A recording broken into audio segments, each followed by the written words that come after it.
Ahora, comencemos. Ricardo Castañeda aprendió temprano que el silencio era un arma. Al crecer en el oriente de la Ciudad de México, vio a su viejo gritar, enfurecerse y no llegar a ningún lado. Las peleas, las amenazas, los puños en alto, nada de eso cambió un carajo. Su madre se fue de todos modos. Su padre siguió bebiendo. Pero Ricardo notó algo. Los hombres callados del barrio, los que observaban y esperaban, eran los que sobrevivían. Eran los que cobraban las deudas cuando nadie lo veía venir. A los 36 años, Ricardo dirigía una pequeña pero exitosa consultora especializada en gestión de crisis para empresas tecnológicas. No era del tipo glamuroso. No se dedicaba a arreglar desastres de relaciones públicas o suavizar escándalos. Ayudaba a las empresas a identificar vulnerabilidades en sus operaciones, los puntos débiles donde todo podría colapsar. Encontraba las grietas antes de que se convirtieran en fracturas. El trabajo le iba bien. Era bueno viendo lo que otros pasaban por alto, jugando varias jugadas por adelantado. Su hija, Sara, tenía 8 años, con el cabello castaño de su madre y los ojos grises de él. El divorcio de Natalia había sido brutal pero limpio. Sin batallas de custodia prolongadas ni abogados viciosos. Natalia se volvió a casar rápido, se mudó a Querétaro y gradualmente se desvaneció de la vida de Sara como la niebla matutina. Llamaba en los cumpleaños y en Navidad, mandaba dinero para la escuela, pero ya no era una madre. Era una obligación. Eso los dejaba a Ricardo y a Sara, y para él, eso estaba bien. Más que bien. Sara era inteligente, curiosa, cuidadosa. Hacía preguntas sobre todo, ¿por qué el cielo cambiaba de color? Cómo recordaban las cosas las computadoras, si los sueños eran recuerdos de universos paralelos. Ricardo nunca le hablaba con condescendencia, nunca le daba respuestas fáciles. Eran un equipo, ellos dos contra el mundo, excepto por Martina. Martina Solís, la madre de Natalia, había emergido de los restos del divorcio como la sobreviviente de un naufragio, aferrándose a Sara como si la niña fuera un bote salvavidas. Desde el principio, se insertó en sus vidas con la determinación implacable del agua que encuentra grietas en el concreto. Aparecía sin invitación, llamaba constantemente y presionaba para pasar más tiempo con su nieta. Ricardo había intentado ser comprensivo. Sara era la única conexión de Martina con Natalia, quien apenas hablaba con su propia madre. Las visitas a la casa del lago habían comenzado hace 2 veranos. Martina tenía una propiedad a 3 horas de la ciudad, cerca de Valle de Bravo, en una zona boscosa y privada. Presentó la invitación como algo razonable, incluso generoso. Deja que Sara pase 2 semanas cada verano en el lago, nadando y haciendo senderismo, experimentando la naturaleza. Ricardo dudó, pero Sara parecía emocionada y él estaba inmerso en un proyecto importante, luchando por salvar a un cliente de una filtración de datos catastrófica. 2 semanas parecieron manejables. El verano pasado, Sara fue de nuevo. Cuando regresó, estaba más callada, distante. Empezó a tener pesadillas, despertándose llorando. Pero cuando Ricardo le preguntaba qué pasaba, ella solo negaba con la cabeza. Él lo atribuyó al crecimiento, a la ausencia de su madre, a las ansiedades normales de la infancia. La abrazaba cuando lloraba, la dejaba dormir en su habitación cuando las pesadillas eran fuertes, y eventualmente, ella pareció calmarse. Este año, Martina empezó a presionar de nuevo. El día del niño, el 16 de septiembre, el cumpleaños de Sara. Cada conversación volvía a la casa del lago, a lo mucho que Sara necesitaba ir, a lo bueno que sería el aire fresco para ella. Necesita influencia femenina, había dicho Martina por teléfono la semana pasada, con su voz cargada de ese tono de juicio que hacía que la mandíbula de Ricardo se tensara. Una niña de su edad necesita más que solo a su padre. Estás haciendo lo mejor que puedes, Ricardo, pero hay cosas que simplemente no puedes proveer.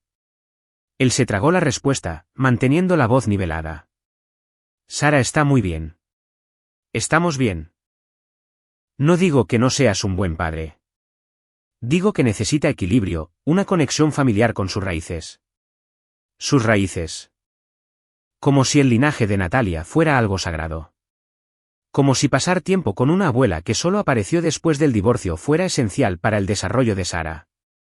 Él se negó educadamente pero con firmeza. Sara no iría a ningún lado este verano.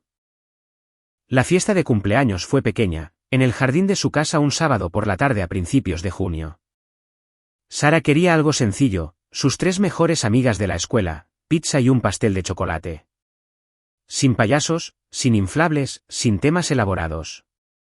Ricardo aceptó de inmediato, agradecido por su modestia y un poco preocupado por ello. Se suponía que los niños de 8 años querían espectáculos, ¿no? Martina apareció sin invitación, llegando justo cuando Ricardo encendía las velas. Entró por la puerta lateral vistiendo un pantalón de lino blanco y una blusa de seda azul, cargando una caja enorme que hizo que los ojos de Sara se agrandaran. Abuela, la voz de Sara era tensa, más aguda de lo normal. Feliz cumpleaños, tesoro. Martina dejó la caja y atrajo a Sara a un abrazo que duró demasiado. Ricardo vio los hombros de su hija tensarse. Vio que sus manos permanecían a los lados en lugar de devolver el abrazo. No podía perderme tu día especial. Y tengo noticias emocionantes, he reservado 3 semanas en julio para ti en la Casa del Lago. ¿No será maravilloso? Sara se quedó muy quieta. Ya discutimos esto, Martina. Ricardo mantuvo la voz calmada, pero sus ojos estaban duros. Sara no irá a la Casa del Lago este verano. No seas ridículo. Martina sonrió, pero había acero debajo. A ella le encanta ir, ¿verdad, cariño?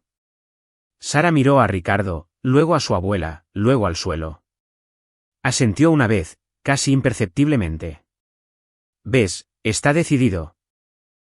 Martina palmeó la cabeza de Sara como si fuera un perro. Ahora, vamos por el pastel. La siguiente hora pasó en un borrón de normalidad forzada.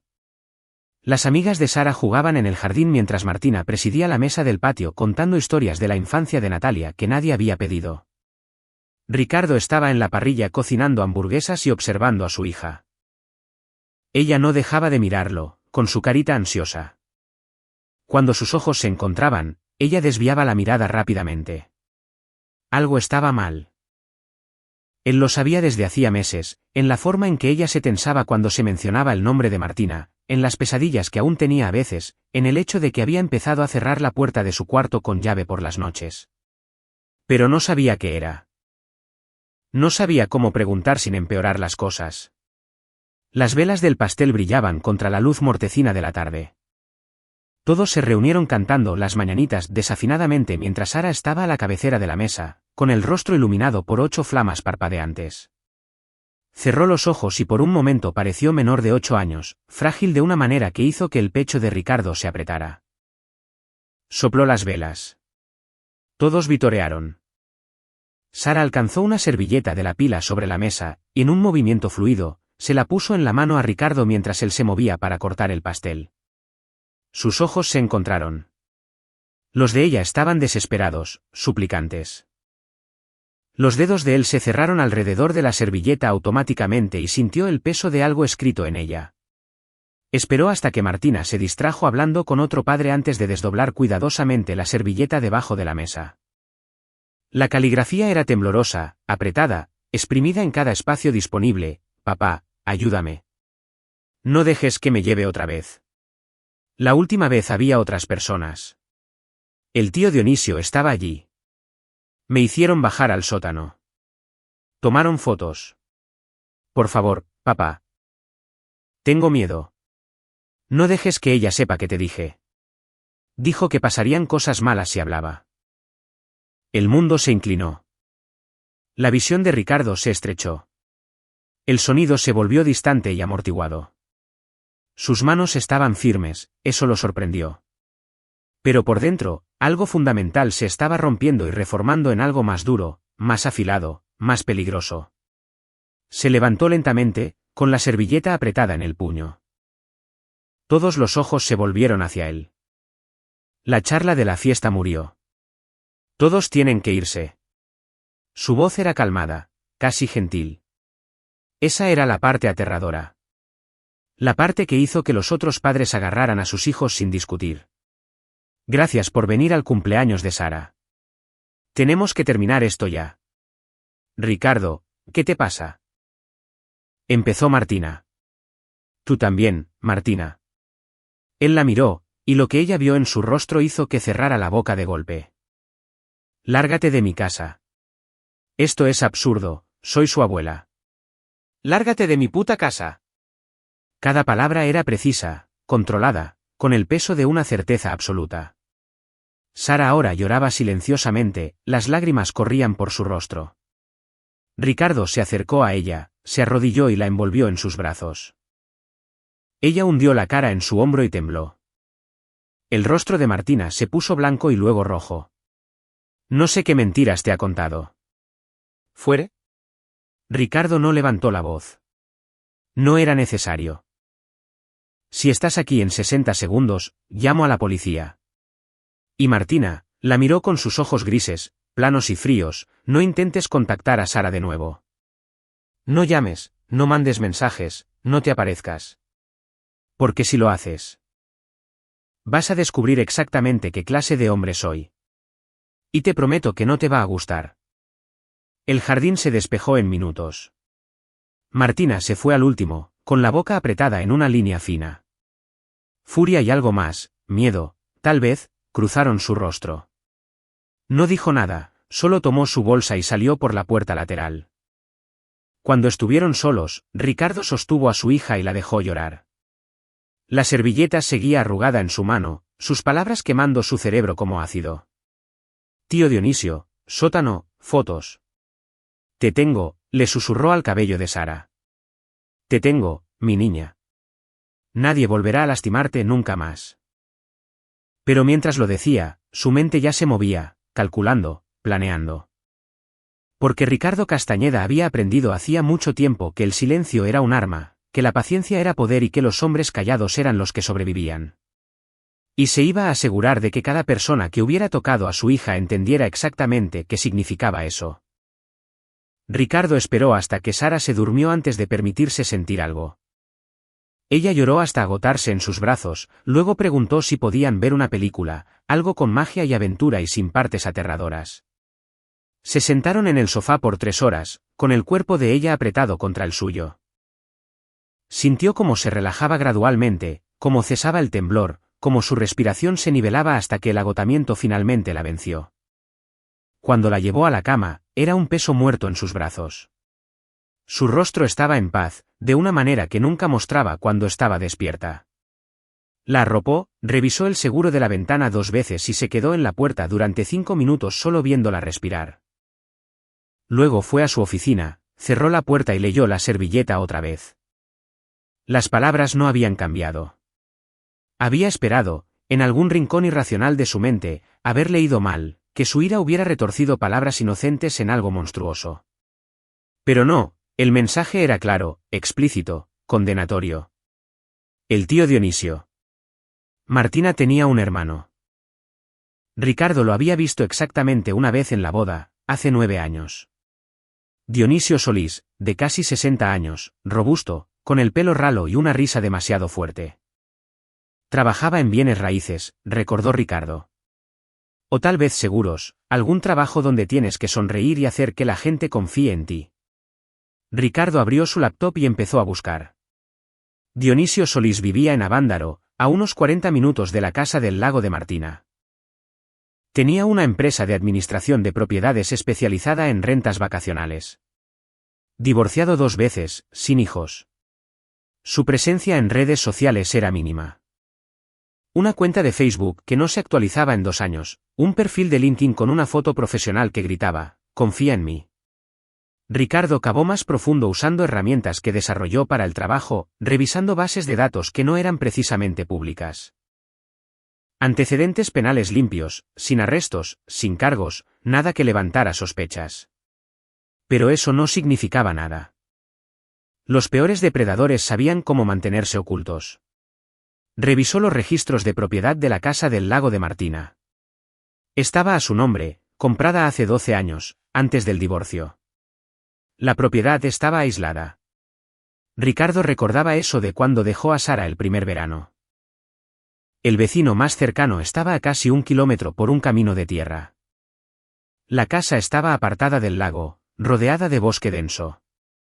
Privacidad perfecta. Sin testigos. Su teléfono vibró. Un mensaje de un número desconocido, sé lo que estás pensando. No hagas ninguna estupidez. Esto puede desaparecer tranquilamente si eres inteligente. Ricardo miró el mensaje.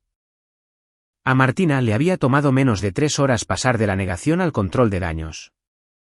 Eso le decía todo lo que necesitaba saber sobre su complicidad. No respondió. En cambio, tomó una captura de pantalla, la guardó y bloqueó el número. Su mente ya corría hacia adelante, trazando posibilidades, identificando recursos. La servilleta mencionaba fotos. Eso significaba que la evidencia existía en algún lugar. Teléfonos, computadoras, cámaras, dispositivos de almacenamiento, cuentas en la nube. La evidencia estaba allá afuera.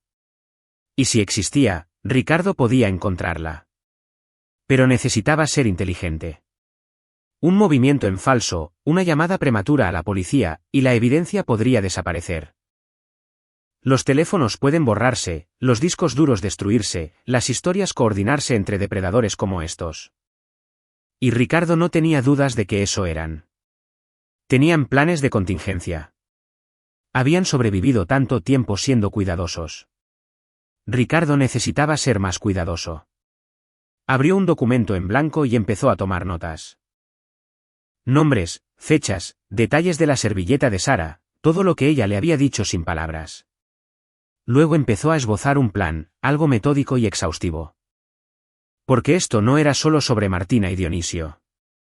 Sara había escrito a otras personas, en plural. Esto era más grande de lo que pensó inicialmente. Una red, un grupo, personas que confiaban entre sí, que compartían esta enfermedad, que se creían intocables. Los dedos de Ricardo volaban sobre el teclado, creando hojas de cálculo, cronogramas, estrategias. Esto era lo que hacía en su trabajo, identificar vulnerabilidades, mapear debilidades sistémicas, desarrollar soluciones. Solo que ahora lo que estaba en juego era infinitamente mayor y la solución no sería un plan de reestructuración corporativa. Alrededor de las 2 de la mañana, escuchó la puerta de Sara abrirse, pasos suaves en el pasillo, luego un toque ligero en su oficina. «Papá». Minimizó las pantallas de inmediato y se giró. Ella estaba en la puerta con su pijama, sosteniendo el lobo de peluche que él le regaló cuando tenía 4 años. Sus ojos estaban rojos, su cabello enredado. «No puedo dormir». Él mantuvo su voz suave, alejando la rabia que siempre estaba ahí, hirviendo bajo la superficie. Ella negó con la cabeza y entró en la habitación, subiéndose a su regazo como hacía cuando era más pequeña. Ricardo la rodeó con sus brazos y sintió cómo ella se relajaba. «Estás enojado conmigo», susurró ella. «¿Qué?» «No, Sara, no». Se alejó para mirarla a la cara. «¿Por qué estaría enojado contigo?» «Porque no te dije antes». «Porque dejé que pasara». Ricardo sintió algo romperse en su pecho. Le tomó la cara con las manos y la obligó a mirarlo. «Escúchame con mucha atención, nada de esto es culpa tuya. Ni una sola cosa. ¿Entiendes? Tú no dejaste que nada pasara. Gente mala hizo cosas malas y eso es responsabilidad de ellos. No tuya. Nunca tuya». La abuela dijo que si le decía a alguien, tú tendrías problemas. Dijo que me alejarían de ti y me pondrían en un albergue del DIF. Dijo que nunca te volvería a ver. Ahí estaba, el mecanismo de control, el miedo que usaron para mantenerla callada. La mandíbula de Ricardo se tensó, pero mantuvo la voz calmada. Tu abuela te mintió. Así no es como funciona. Que me digas la verdad es lo más valiente que pudieras hacer. Y te prometo que nadie te llevará a ningún lado. Te quedas aquí conmigo. ¿Qué vas a hacer? Era una pregunta justa, una pregunta difícil. Ricardo pensó en mentir, en darle una ficción suave sobre hablar con las autoridades y dejar que el sistema se encargara. Pero Sara merecía algo mejor que eso. Ya le habían mentido suficiente. Quiero asegurarme de que nunca puedan lastimarte a ti ni a nadie más nunca más, dijo en voz baja. Y voy a asegurarme de que paguen por lo que hicieron. Pero necesito que me ayudes. ¿Puedes contarme todo lo que pasó? Todo lo que recuerdes. Sara guardó silencio por mucho tiempo. Luego, lentamente, empezó a hablar. La historia salió en fragmentos, piezas de una pesadilla que Ricardo tuvo que ensamblar como un rompecabezas. La voz de Sara era pequeña, vacilante, pero siguió adelante y Ricardo escuchó sin interrumpir, con el corazón convirtiéndose en piedra. El primer verano, hace 2 años, había sido normal: nadar, caminar, asar bombones. Martina había sido atenta, pero no sofocante. Sara había vuelto feliz, llena de historias sobre águilas y piedras geniales en la orilla. El verano pasado fue diferente. El tío Dionisio estuvo allí todo el tiempo. Martina dijo que estaba ayudando con reparaciones en la casa, pero la mayor parte del tiempo solo se sentaba a beber cerveza y a mirar a Sara con ojos que la hacían sentir incómoda. En la tercera noche, después de que Sara se fue a dormir, escuchó voces abajo, voces de adultos, más que solo Martina y Dionisio. Bajó con sigilo y vio a otros 2 hombres que no reconoció. Martina la atrapó mirando. En lugar de mandarla a la cama, llamó a Sara y se la presentó a los hombres. Uno se llamaba Eugenio, mayor, canoso, vestido con ropa cara. El otro era Marcelino, más joven, con barba y ojos nerviosos. Son amigos del pueblo, había dicho Martina con una sonrisa que no llegaba a sus ojos. Querían conocerte. Saluda, Sara. Sara saludó porque eso era lo que hacías cuando los adultos te lo ordenaban. Los hombres la miraron de una manera que le erizó la piel. Eugenio le pidió que diera una vuelta. Martina asintió y Sara obedeció porque no sabía qué más hacer. Luego Martina dijo que tenía algo especial que mostrarle a Sara en el sótano. El sótano estaba arreglado: alfombra, paredes pintadas, iluminación suave. Había una cámara en un trípode en la esquina. Martina le dijo que iban a tomar unas fotos. Solo unas fotos divertidas de disfraces. Nada de qué preocuparse. Las primeras fotos fueron inocentes, Sara en diferentes atuendos, sonriendo a la cámara. Pero luego las instrucciones de Martina se volvieron extrañas. Pon tu mano aquí. Párate así. Baja un poco ese tirante. Buena niña. Sara se había sentido mal, con náuseas. Pero hizo lo que Martina decía porque era su abuela. Y a los abuelos se les obedece. Después de 1 hora, Martina la dejó volver a la cama, pero no sin antes decirle: recuerda, este es nuestro secreto especial. Si se lo dices a alguien, especialmente a tu papá, pasarán cosas muy malas. La policía pensará que mientes y tu papá irá a la cárcel. Terminarás en el DIF con extraños que no te quieren. No quieres eso, ¿verdad? Sara había negado con la cabeza, aterrorizada. El resto de ese verano, las sesiones de fotos ocurrieron 3 veces más. Siempre de noche, siempre con los hombres mirando. Las poses se volvieron progresivamente peores. Sara no tenía palabras para todo, pero Ricardo entendió. Su hija había sido sistemáticamente preparada y explotada por la madre de su exesposa y su red de cómplices. ¿Alguna vez te tocaron? La voz de Ricardo era apenas audible. Necesito saberlo. Casi siempre era solo para las fotos, para acomodarme. Pero el tío Dionisio, una vez. La abuela salió de la habitación y él se detuvo temblando. Está bien. No tienes que decirlo. Ricardo la abrazó más fuerte, luchando por mantener su respiración equilibrada. Eres tan valiente, Sara. Eres la persona más valiente que conozco. Ella volvió a llorar y Ricardo la dejó, murmurando palabras de consuelo mientras su mente catalogaba cada detalle: nombres, descripciones, la disposición del sótano, el equipo de fotografía, el cronograma. Cuando Sara finalmente se durmió de nuevo, Ricardo la llevó a su cuarto. Esta vez acercó la silla del escritorio y se sentó junto a su cama, vigilándola como un guardia. No durmió, no podía. Su cerebro estaba demasiado ocupado construyendo escenarios, planeando contingencias, trazando la destrucción de todos los que habían tocado a su hija. Al amanecer, Ricardo tenía una estructura. No estaba completa todavía, eso tomaría tiempo, investigación y preparación cuidadosa, pero sabía la forma de lo que iba a hacer. No iba a llamar a la policía. Todavía no. Tal vez nunca. Porque el sistema era lento, incierto, lleno de lagunas y tecnicismos. Los abogados defensores podían desechar evidencia por motivos procesales. Los jurados podían ser influenciados por acusados simpáticos y narrativas de culpabilización de la víctima. El sistema de justicia requería pruebas más allá de toda duda razonable, y los delitos sexuales contra niños eran notoriamente difíciles de procesar, especialmente cuando la evidencia era fotográfica y podía argumentarse que fue malinterpretada o manipulada. Más importante aún, involucrar a la policía significaba que Sara sería entrevistada repetidamente por extraños, obligada a revivir su trauma en habitaciones estériles con grabadoras, interrogada por abogados defensores que intentarían hacerla parecer poco confiable o manipulada por su padre. El proceso la victimizaría de nuevo y no había garantía de condena. Ricardo no estaba interesado en un tal vez. Quería certeza. Así que él mismo se encargaría. Encontraría la evidencia que los depredadores de Sara habían creado. Identificaría a todos los involucrados en la red. Y luego los destruiría sistemáticamente de formas que no tuvieran nada que ver con tribunales o abogados. Porque Ricardo Castañeda había aprendido hace mucho que el sistema no estaba diseñado para la justicia, sino para el proceso. Y el proceso podía ser burlado, manipulado, subvertido. Pero Ricardo no jugaba juegos. Él los terminaba. El timbre sonó a las 8:30. Ricardo revisó la cámara de seguridad desde su teléfono y vio a un hombre de unos 60 años parado en su porche.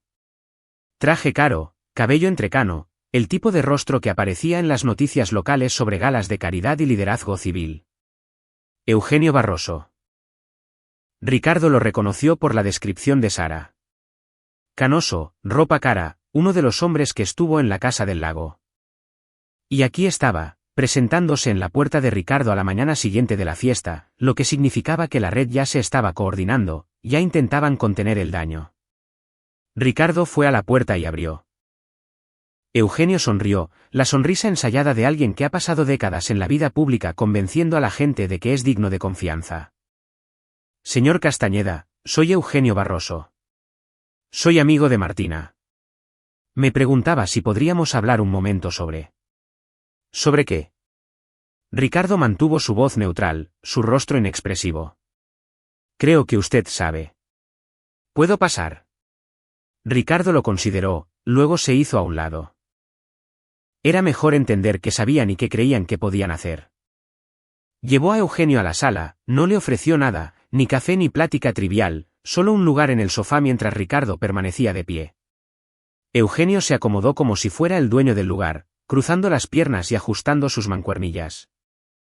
Permítame ser directo, señor Castañeda. Martina me llamó anoche muy alterada. Dijo que usted hizo algunas acusaciones inquietantes y la amenazó. No amenacé a nadie. Le pedí que se fuera de mi casa. Por supuesto, pero parece haber un malentendido sobre la naturaleza de las visitas de Sara a la Casa del Lago. Quiero asegurarle que nunca ha ocurrido nada inapropiado. Usted estaba allí, interrumpió Ricardo. El verano pasado, usted y un hombre llamado Marcelino. Usted vio cómo fotografiaban a mi hija en el sótano de Martina. La sonrisa de Eugenio no flaqueó, pero algo cambió en sus ojos, cálculo, evaluación. No sé de dónde sacó Sara esas ideas, pero los niños pueden ser muy imaginativos, especialmente los niños en situaciones de custodia difíciles. Niños que podrían estar buscando atención. Lárguese, señor Castañeda. Por favor. Entiendo que esté alterado. Pero hacer acusaciones salvajes contra miembros respetados de la comunidad no ayudará a nadie. Martina es una maestra jubilada. Yo estoy en el consejo de 3 fundaciones y en el cabildo de la ciudad. Marcelino Barragán es un cirujano pediátrico. No somos la clase de gente que usted sugiere. Ahí estaba la defensa que usarían si esto se hacía público: respetabilidad, reputación, autoridad institucional. Las mismas herramientas que los depredadores siempre usan para protegerse. ¿Ya terminó?, preguntó Ricardo en voz baja. Eugenio lo estudió. ¿Qué quiere? ¿Dinero? Martina mencionó que dirige una consultora. Quizás esté pasando por dificultades financieras. Podemos ayudar con eso. Ricardo se movió rápido. Cruzó la habitación, agarró a Eugenio por su corbata cara y lo estampó contra el respaldo del sofá. Los ojos de Eugenio se agrandaron, su compostura pulida se rompió. Escúchame muy bien, dijo Ricardo, con su rostro a centímetros del de Eugenio. Sé lo que hicieron. Sé lo que hicieron todos. Y que vengas aquí intentando comprar mi silencio y amenazando la credibilidad de mi hija es un error. Eso confirma todo lo que sospechaba. Así que, esto es lo que va a pasar, te vas a ir. Vas a volver con Martina, Dionisio y Marcelino y con quien sea que esté en su asqueroso club, y les vas a decir esto: voy por ustedes, por todos. Y cuando termine, no quedará suficiente de sus vidas para llenar una bolsa de basura. Soltó a Eugenio, quien retrocedió tropezando, acomodándose la corbata con manos temblorosas. La máscara de respetabilidad había desaparecido, reemplazada por miedo puro. Está cometiendo un error terrible, dijo Eugenio, intentando recuperar su autoridad. No tiene idea de con quién se está metiendo. Sé exactamente con quién me estoy metiendo. He pasado toda mi carrera identificando vulnerabilidades sistémicas. ¿Y sabes qué he aprendido? Todo sistema tiene un punto de quiebre. Cada red tiene un eslabón débil. Y cada persona que se cree intocable tiene algo que perder. Ricardo caminó hacia la puerta y la abrió. Lárgate y diles a tus amigos que les mando saludos. Eugenio se fue sin decir una palabra, sus pasos rápidos en la banqueta. Ricardo lo vio alejarse en un Mercedes negro, luego entró y revisó a Sara. Seguía dormida, con el rostro en paz. Inocente.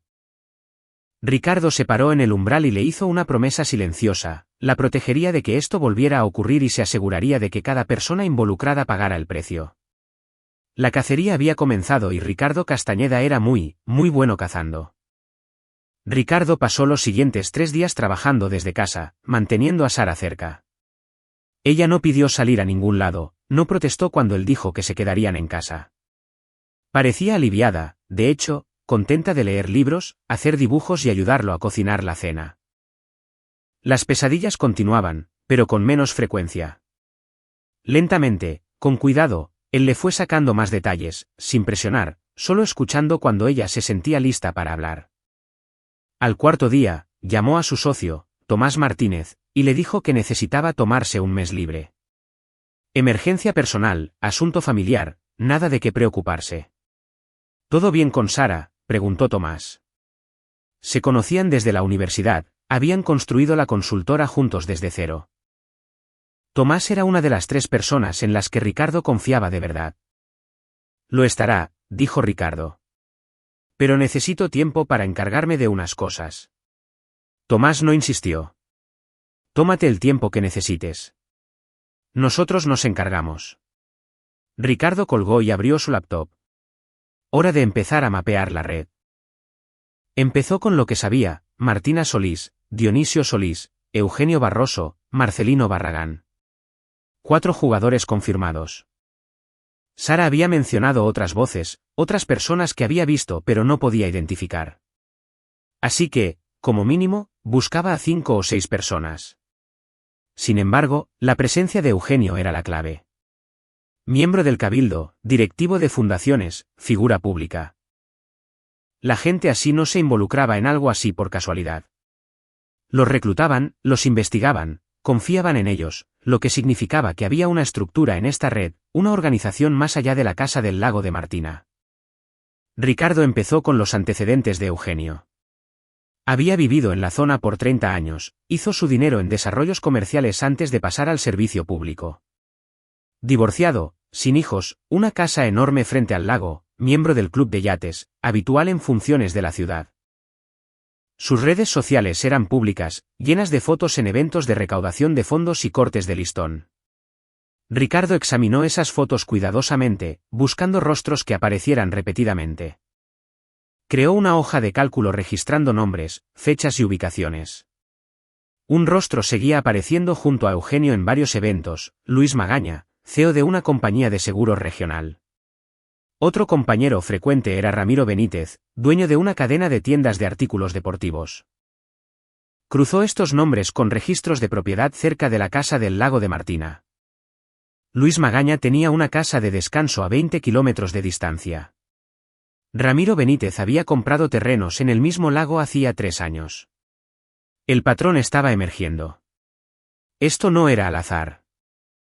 Este era un grupo de hombres ricos y conectados que se habían encontrado de alguna manera, que compartían la misma enfermedad y que habían construido un sistema para alimentarla mientras se protegían mediante seguros mutuos y respetabilidad social. El teléfono de Ricardo vibró con un mensaje de un número desconocido: tu hija es una mentirosa. Lo que sea que te haya dicho es fantasía. Deberías buscarle ayuda psiquiátrica antes de que dañe a gente inocente. Él miró el mensaje. Ahora intentaban un enfoque diferente, luz de gas, gaslighting, sugiriendo que Sara era mentalmente inestable. Manual clásico de depredadores, desacreditar a la víctima. Otro mensaje: tenemos abogados. Muy buenos abogados. Si sigues con esto, te enterraremos en litigios. Perderás la custodia. Ella terminará en el sistema del que supuestamente intentas protegerla. Ricardo dejó el teléfono y siguió trabajando. Amenazas vacías. Estaban asustados, luchando por contenerlo antes de que hiciera un daño real. Eso significaba que no sabían de lo que él era capaz. Bien. Entró en el sitio web de la empresa de administración de propiedades de Dionisio Solís. El negocio administraba unas 40 rentas vacacionales en la zona, principalmente casas de lago y cabañas. Ricardo revisó los listados sistemáticamente, verificando los registros de propiedad de cada una. 2 eran propiedad de Eugenio Barroso. Una era propiedad de Luis Magaña. Otra de alguien llamado Guillermo Rivas, cuyo nombre Ricardo no reconoció, pero cuyo rostro encontró en varias fotos en eventos de caridad con Eugenio. 4 propiedades, todas administradas por Dionisio, todas propiedad de miembros de lo que claramente era una red.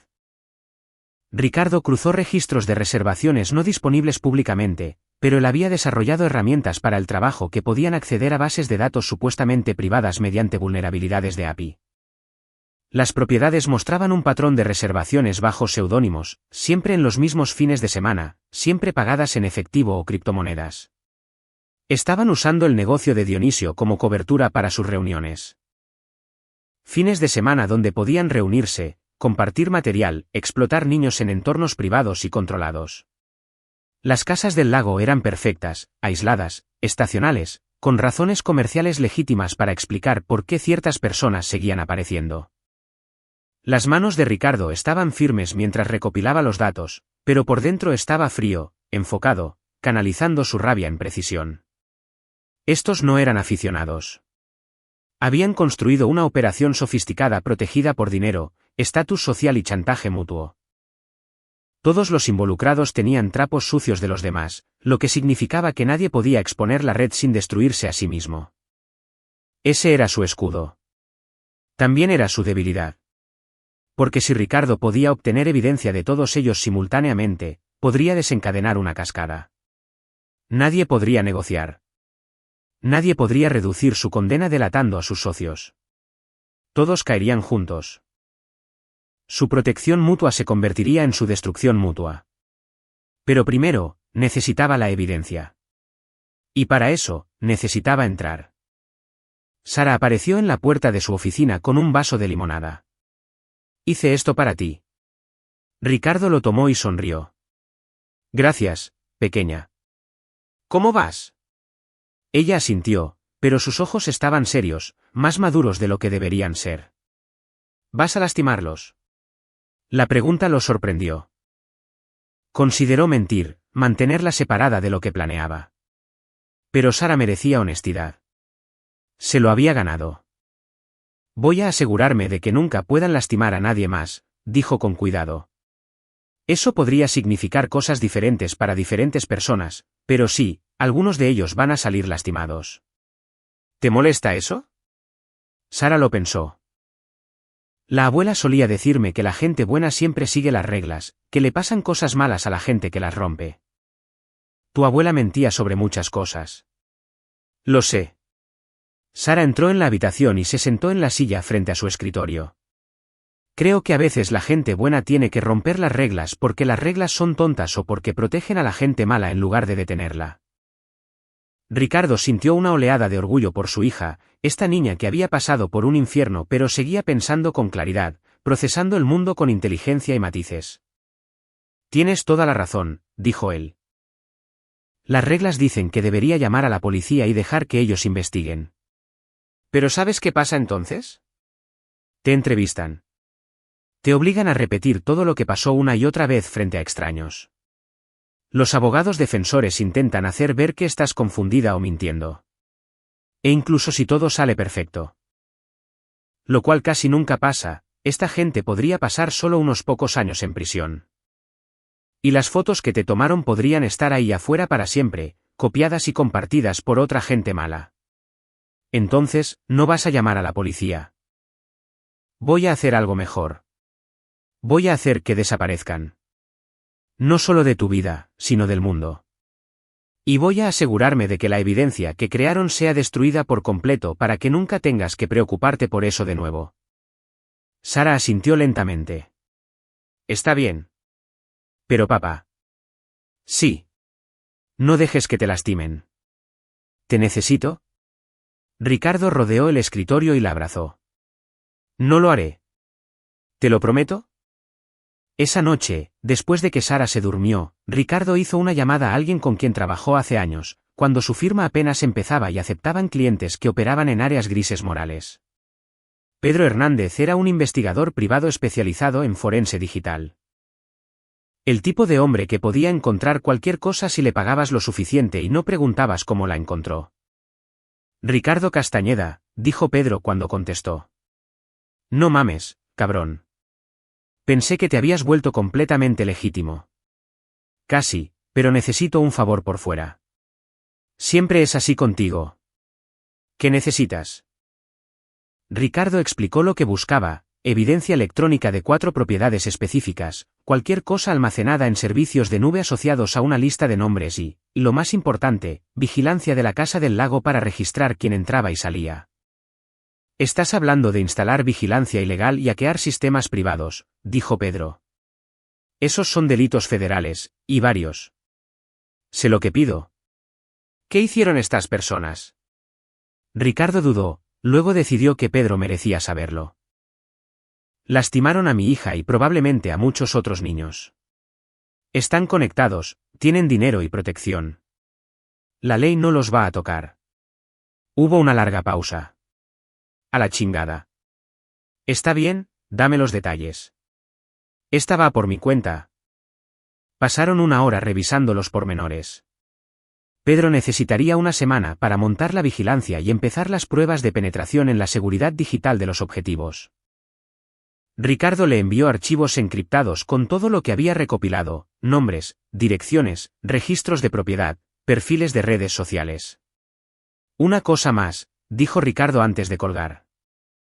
Necesito saber si hay otras víctimas, niños que hayan estado en esa Casa del Lago.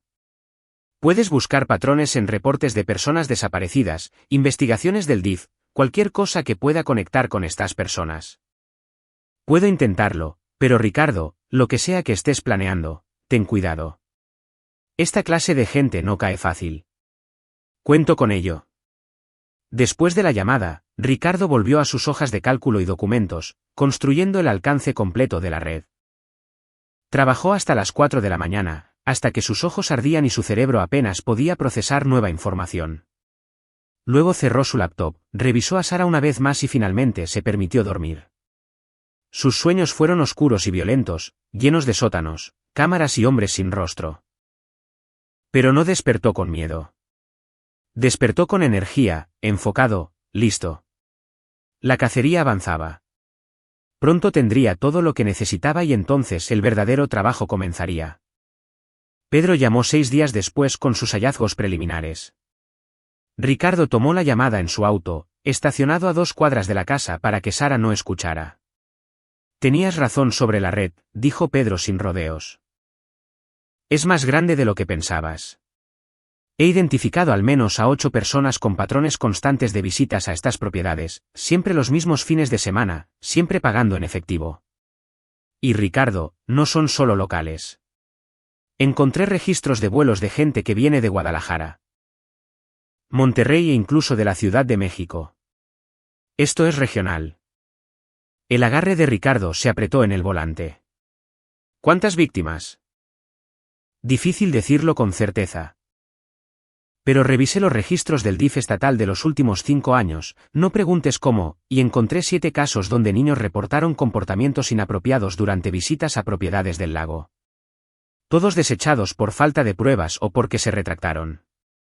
3 de esos casos involucran propiedades administradas por la empresa de Dionisio Solís. 7 casos. 7 niños que intentaron decirle a alguien lo que pasaba, que fueron ignorados o convencidos de retirar su denuncia. El sistema les falló por completo. ¿Qué hay de la evidencia digital?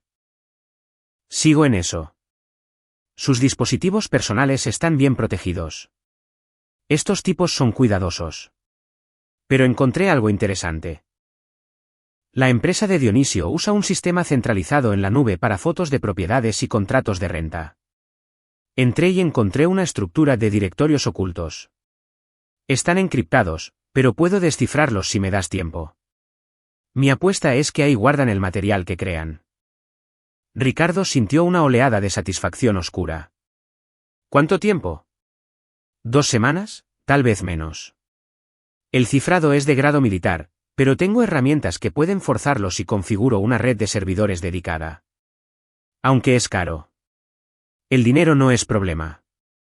¿Y la vigilancia física? Tengo cámaras instaladas en los accesos a la casa del lago. Operadas remotamente, con paneles solares y sensor de movimiento.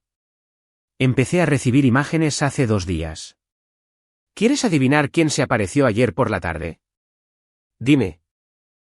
Dionisio y Marcelino Barragán. Pasaron 3 horas en la propiedad, salieron cargando cajas. Parecía que estaban limpiando evidencia. Probablemente asustados por tu confrontación con Eugenio. Tengo vídeo de sus rostros, sus vehículos, todo. ¿Bien? Estaban entrando en pánico, destruyendo evidencia.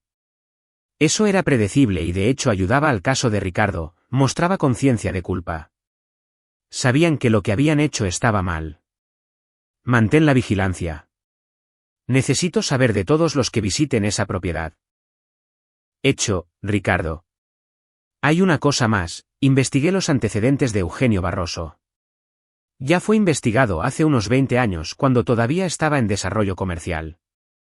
Una adolescente que trabajaba como pasante en su oficina lo acusó de agresión sexual. El caso no llegó a nada. Ella se retractó. Dijo que lo inventó para llamar la atención, pero encontré el reporte policial original. Su descripción de lo ocurrido coincide casi exactamente con la historia de tu hija. Mismo modo de operar, mismos patrones de acoso. Ricardo cerró los ojos. 20 años. Eugenio llevaba haciendo esto al menos 20 años y el sistema lo dejó ir. ¿Cuántas víctimas hubo en ese tiempo? ¿Cuántos niños sufrieron porque personas con autoridad decidieron que un empresario rico y respetado no podía ser un depredador? Mándame todo lo que tengas, dijo Ricardo. El caso viejo, los reportes del DIF, todo. Ya está en tu carpeta segura. Ricardo, ¿qué vas a hacer con esto? Algo permanente.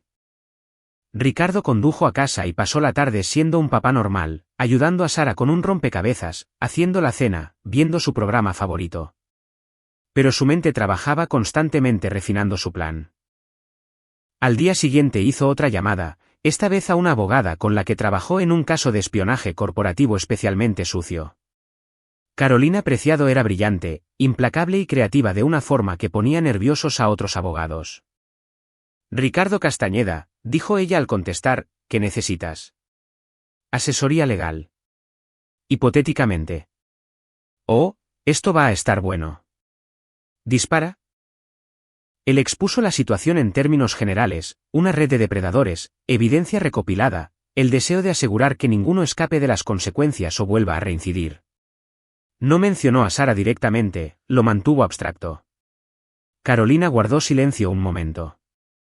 Hipotéticamente, si alguien tuviera evidencia completa de una conspiración criminal, el camino correcto sería contactar a las autoridades. Hipotéticamente, ¿qué pasa si alguien no confía en que las autoridades lo manejen correctamente? Entonces estarían en territorio peligroso. La justicia por mano propia sigue siendo ilegal, Ricardo, incluso por las mejores razones. ¿Y si no fuera justicia por mano propia? ¿Qué tal si fuera simplemente una liberación estratégica de información? Asegurarse de que la evidencia correcta llegue a la gente correcta en el momento correcto, de forma que garantice el proceso y la condena. Carolina soltó una risa seca y apreciativa. Ahora sí hablas mi idioma. Tendrías que ser muy cuidadoso con la cadena de custodia, como obtuviste la evidencia, asegurarte de que nada pueda ser desechado por tecnicismos.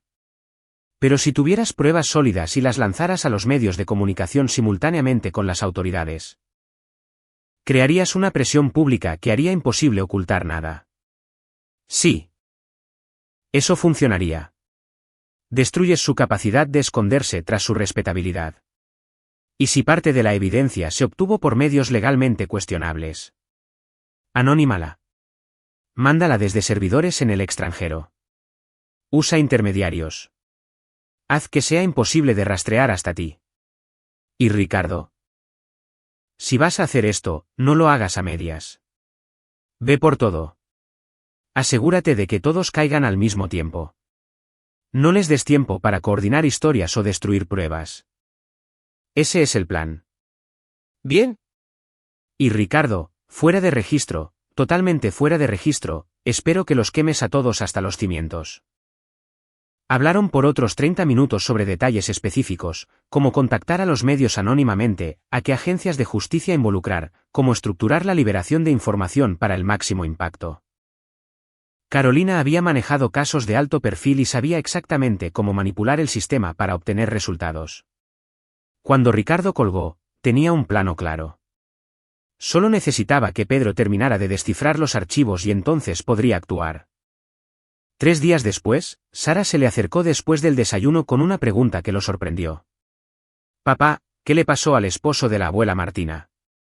El abuelo Roberto. Ricardo hizo una pausa. Conoció a Roberto Solís exactamente una vez en la boda. Un tipo agradable, callado. Trabajaba como contador. Murió hace 5 años, corazón. Un ataque al corazón antes de que tu mamá y yo nos separáramos. ¿Por qué? Escuché al tío Dionisio y a la abuela hablando una vez. Dionisio dijo algo sobre que Roberto nunca entendió y que la abuela finalmente fue libre después de que él murió. ¿Qué quiso decir? Ricardo sintió hielo en las venas. ¿Cuándo escuchaste esto? El verano pasado, después de una de las sesiones de fotos. Yo estaba en la cama, pero ellos hablaban en el pasillo. No lo entendí entonces, pero... ¿Crees que el abuelo Roberto sabía lo que la abuela hacía? ¿Crees que intentó detenerla? Ricardo buscó los registros de Roberto Solís. Causa de muerte, infarto agudo al miocardio. Pero cavó más hondo y encontró los registros médicos.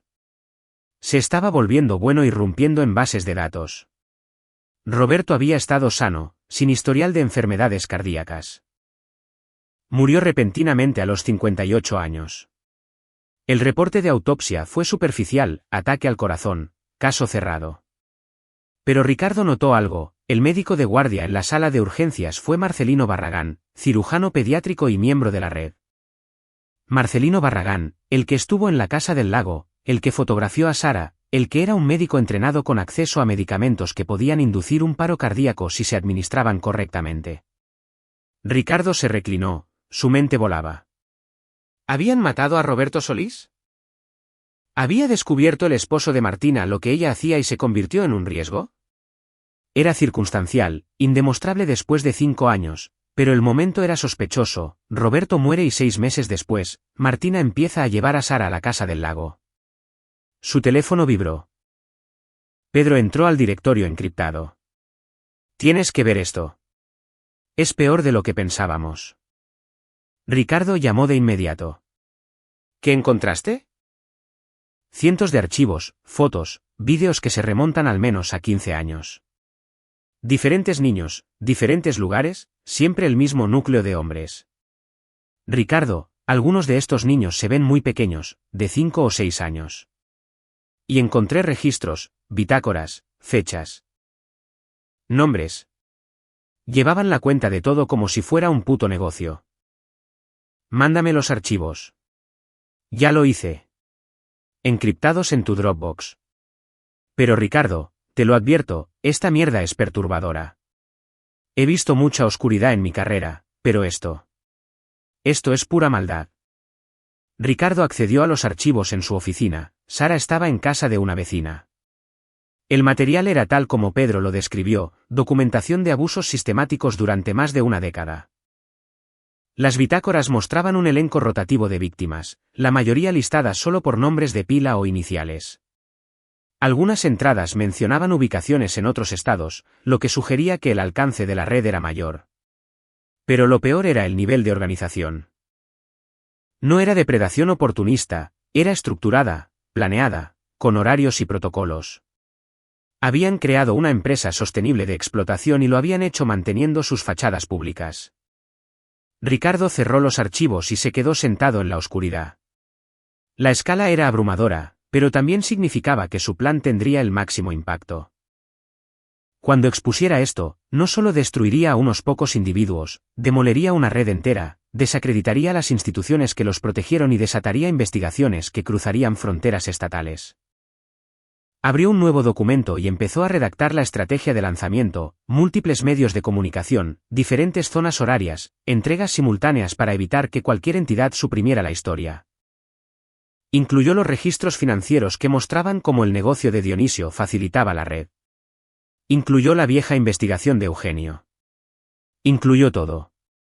Creó una avalancha de evidencia que no podría ser ignorada. Y luego, una vez que empezara la tormenta mediática, una vez que comenzaran los arrestos, Ricardo se aseguraría de que hubiera un elemento más en su venganza, algo personal, algo que perseguiría a los sobrevivientes por el resto de sus vidas. Porque destruir sus vidas públicas no era suficiente. Ricardo quería que supieran que habían sido vencidos por un hombre callado al que subestimaron. Quería que pasaran cada día en prisión sabiendo que su caída fue diseñada, intencional e irreversible. Quería que supieran que fueron cazados por alguien mejor. 2 semanas después del cumpleaños de Sara, Ricardo tenía todo lo necesario. Pedro había rastreado transferencias de dinero a cuentas en el extranjero y documentado el alcance total de la red. Carolina le dio la guía detallada para la liberación de información. La red consistía en 9 hombres, el hermano de Martina, Dionisio, Eugenio Barroso, Marcelino Barragán, Luis Magaña, Ramiro Benítez, Guillermo Rivas, y otros 3 que Ricardo identificó: Federico Sierra, un banquero, Eduardo Horta, dueño de una constructora, y Braulio Mercado.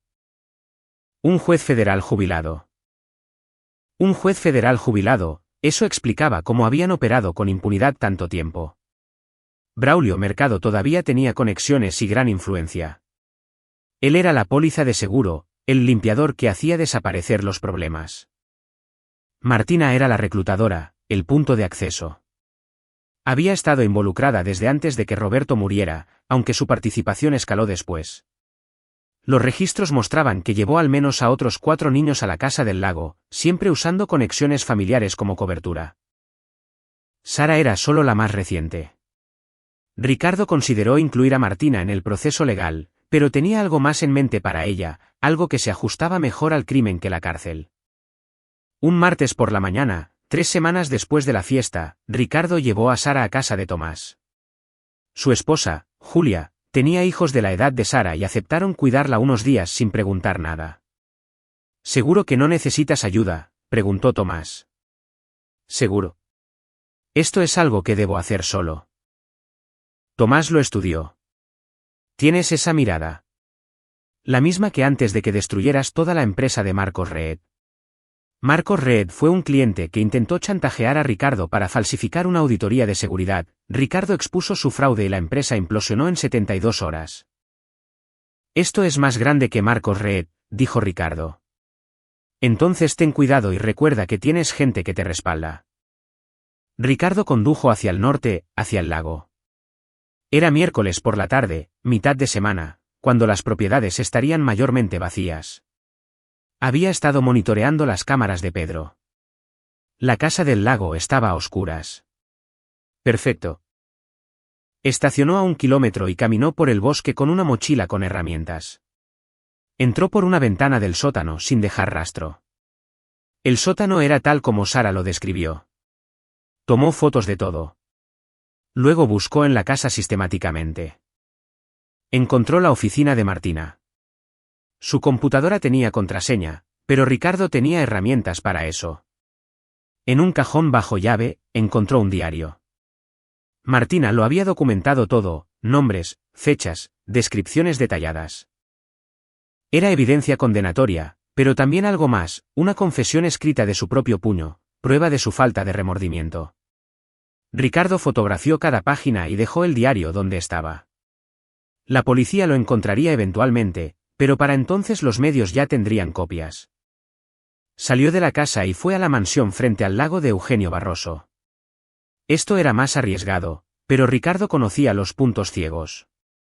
Le tomó 1 hora entrar, burlando la alarma con técnicas de Pedro. En la oficina de Eugenio encontró registros financieros, correspondencia y una laptop que no estaba encriptada. La abrió en 15 minutos y encontró lo esperado, carpetas con archivos de la Casa del Lago y registros de comunicación. Eugenio fue descuidado, arrogante, guardó todo porque se creía intocable. Ricardo copió todo a un disco externo y plantó un regalo, un pequeño dispositivo USB que activaría una carga automática del contenido a servidores policiales en 72 horas. Para entonces, la información ya sería pública, pero esto proveería evidencia paralela obtenida legalmente. Ese día entró en 4 propiedades más, las de Luis Magaña, Ramiro Benítez, Guillermo Rivas y Eduardo Horta.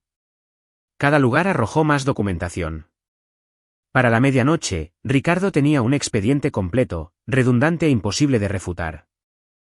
Al día siguiente se reunió con Carolina en un café lejos de casa. ¿Tienes todo?, preguntó ella. ¿Todo? Múltiples copias encriptadas en diferentes lugares. Incluso si me pasa algo, la información sale a la luz. Bien, aquí está la lista de contactos. Le entregó un USB con 27 periodistas de 15 medios nacionales y locales, Reforma, El Universal, Televisa, reporteros que cubrían casos de explotación. ¿Y las autoridades?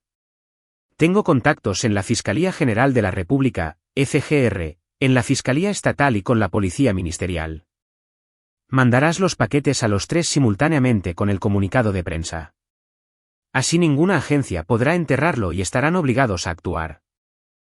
Dales 24 horas para revisar el material antes de que se haga público, dijo Carolina. Eso le da tiempo a las autoridades para empezar los arrestos antes de que huyan. Ricardo pasó la noche con Sara, jugando y cenando. Ella se veía más feliz. Esa noche, Ricardo ejecutó el plan. Usando cuentas anónimas y VPNs, empezó a enviar los paquetes a los reporteros. Cada paquete contenía el expediente completo, 50,000 páginas de evidencia indexada. A la FGR y fiscalías les envió lo mismo más las ubicaciones exactas de evidencia física. El correo decía, se adjunta evidencia completa de una red de explotación infantil que opera en el Estado de México y estados vecinos. Esta red ha estado activa por 15 años e involucra a 9 individuos, incluyendo funcionarios públicos actuales y anteriores. La información se libera simultáneamente a medios y autoridades. El público tiene derecho a saber y las víctimas merecen justicia. El remitente permanecerá anónimo. Toda la evidencia es verificable. Ricardo envió los correos a las 3 de la madrugada del jueves. Luego creó un interruptor de hombre muerto, un sistema que liberaría todo públicamente si él no se reportaba cada 24 horas. Para el mediodía, su teléfono no dejaba de vibrar con alertas de noticias. Los reporteros habían verificado suficiente y lanzaron las historias. El rostro de Eugenio Barroso estaba en todos los canales. Marcelino Barragán fue suspendido inmediatamente por su hospital. Dionisio Solís vio su empresa allanada por agentes federales. Para la tarde, comenzaron los arrestos. Eugenio, Marcelino, Dionisio, Luis, Ramiro, Guillermo, Federico y Eduardo salieron esposados ante las cámaras. Braulio Mercado, el juez jubilado, fue arrestado en su casa. La ironía era total, el hombre que mandó a tanta gente a prisión ahora iba hacia allá. Martina no fue arrestada de inmediato, no estaba en su casa principal. Pero Ricardo sabía dónde estaba. Condujo al norte de nuevo. Estacionó en la Casa del Lago al atardecer. Ella estaba ahí. Llamó a la puerta. Martina abrió, con el rostro demacrado, envejecida 10 años en un día. Al ver a Ricardo, el miedo y la rabia cruzaron sus ojos. Tú, susurró. Yo, aceptó Ricardo. ¿Puedo pasar? Tenemos que hablar. Entró, la tele estaba encendida con la cobertura de los arrestos. El nombre de Martina se mencionaba como sospechosa prófuga. Tú hiciste esto, dijo ella. No era una pregunta. Protegí a mi hija. Debiste dejarla en paz. Ella está bien, nunca la lastimamos, solo tomamos unas fotos. ¿Basta? La voz de Ricardo cortó su justificación. No insultes mi inteligencia. He visto la evidencia. Sé lo que hicieron y sé que lo hicieron con otros niños antes que con Sara. Martina se desplomó en una silla. Me van a meter a la cárcel. Una mujer de mi edad. No sobreviviré. Tienes razón. No lo harás. Ella lo miró y algo en su tono la dejó helada. ¿Qué quieres decir? Tienes una opción, Martina. Puedes esperar a que llegue la FGR, que te arresten, pasar por un juicio donde cada detalle se difunda nacionalmente, donde Sara tenga que testificar y revivir todo frente a ti. O puedes tomar responsabilidad por tus actos y terminar esto bajo tus propios términos. Ricardo puso un frasco de pastillas en la mesa de centro. ¿Quieres que me mate? Quiero que elijas. La misma elección que les robaste a los niños que explotaste. Les quitaste su control sobre sus propios cuerpos, ahora tú experimentas lo que es no tener opciones buenas. Esto es asesinato. No, esto es justicia. Asesinato es lo que tú y tus amigos le hicieron a la inocencia de esos niños. Esto es enfrentar las consecuencias. El FBI. Digo. Las autoridades estarán aquí en 1 hora.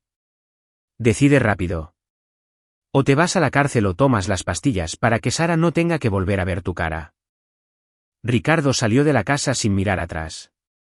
3 horas después, recibió una alerta: Martina Solís, implicada en red de explotación, hallada muerta por aparente suicidio en su casa del lago. Se confirmó el hallazgo de una confesión escrita. Ricardo no sintió nada. Ni satisfacción, ni arrepentimiento. El juicio de los otros 8 se volvió una sensación nacional. Ricardo se mantuvo lejos, negando toda entrevista. La evidencia era abrumadora. Eugenio Barroso fue sentenciado a 45 años. Marcelino Barragán recibió 35. Dionisio Solís, 40. Braulio Mercado, el juez, recibió 50 años, la condena más larga. Ninguno volvería a ver la libertad. 4 años después, Sara tenía 12 años y le iba muy bien en la escuela. Estaba en terapia, sanando. Ricardo vendió su consultora a Tomás y fundó una asociación civil dedicada a desmantelar redes de explotación infantil de forma anónima. Una tarde, Sara entró en su oficina mientras él revisaba un caso. ¿Sigues salvando al mundo?, preguntó ella con una sonrisa. ¿Lo intento? ¿Cómo te fue? Bien, saqué 10 en historia. ¿Y papá? He estado pensando. Cuando sea mayor, quiero ayudar en lo que haces. A encontrar a la gente mala. Ricardo miró a su hija, fuerte, valiente y resiliente. Ya ayudaste, dijo él suavemente. Fuiste lo suficientemente valiente para decirme la verdad. Sobreviviste. Lo sé, pero quiero hacer más. No quiero que otros niños pasen por eso. Ricardo sonrió. Su hija, la sobreviviente, eligiendo ser una guerrera. Cuando estés lista, pelearemos juntos. Afuera, el sol se ponía pintando el cielo de colores. Adentro, un padre y una hija se sentaban en un silencio cómodo, unidos por el trauma pero definidos por su fuerza.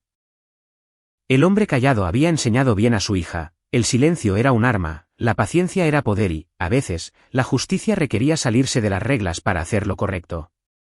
Estaban listos para seguir luchando hasta que cada monstruo fuera hallado y cada niño estuviera a salvo.